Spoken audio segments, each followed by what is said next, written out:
Doctor Hafeez اورگزئی صدر young doctor ایسوسی ایشن حیات آباد میڈیکل کمپلیکس بنو ہسپتال میں فرزند علی جو پچھلی الیکشن میں پاکستان تحریک انصاف کے صوبائی امیدوار تھے، وہ ہسپتال میں مسلح افراد کے ساتھ ایک گروپ کی شکل میں انٹری کرتے ہیں اور پھر کھلے عام لوگوں کے سامنے ایک ڈاکٹر پر تشدد کرتے ہیں.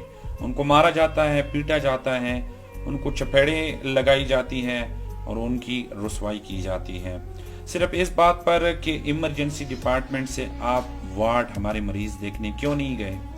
یہ سب کو پتا ہے کہ ایمرجنسی ڈپارٹمنٹ سے وہ کوئی ڈاکٹر بھی وارڈ نہیں جاتا، کیونکہ ایمرجنسی میں بھی سیریس مریض ہوتے ہیں.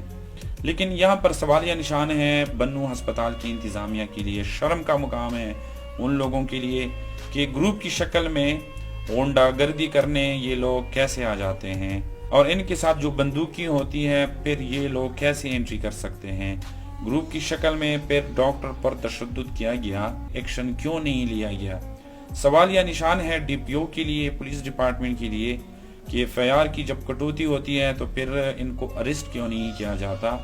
سوالیہ نشان ہے ڈپٹی کمشنر، اسسٹنٹ کمشنر کے لیے کہ آپ کے ہسپتال میں ہائیلی کوالیفائڈ ڈاکٹرز جو ہیں ان کو کسی قسم کی سیکیورٹی نہیں دی جاتی، اور ان پر جب تشدد کیا جاتا ہے تو پھر آپ لوگوں نے ان کو کتنی سپورٹ دی. بنو کا ہر بچہ، ہر ریپریزنٹیٹیو جانتا ہے کہ فرزند علی ایک سمگلر ہے، آئس کی سمگلنگ کرتے ہیں. یہ کافی سالوں سے یہی بزنس کر رہے ہیں، لیکن ان کے خلاف پولیس ڈپارٹمنٹ کوئی ایکشن نہیں لیتی. کافی سورسز سے پتہ چلا ہے کہ پولیس ڈپارٹمنٹ ان کی اچھی خاصی ہیلپ کرتی ہے، سپورٹ کرتی ہے، کیونکہ ان کو بھی اچھا خاصا شیئر ملتا ہے. کے علاوہ جو بھی قیدی ہوتے ہیں جو مرڈر کیس میں اریسٹ کیے جاتے ہیں، یہ ان کی رہائی میں ہیلپ کرتے ہیں. ان کی رہائی کے بعد یہ ان کو اپنے پاس سیکیورٹی گارڈ رکھتے ہیں. بنو میں اس کے خلاف کوئی نہیں بول سکتا، نہ ان کی سمگلنگ کے خلاف کوئی بول سکتا ہے، نہ ان کے غنڈہ گردی کے خلاف کوئی بول سکتا ہے، نہ ان کی بدماشی کے خلاف کوئی بول سکتا ہے.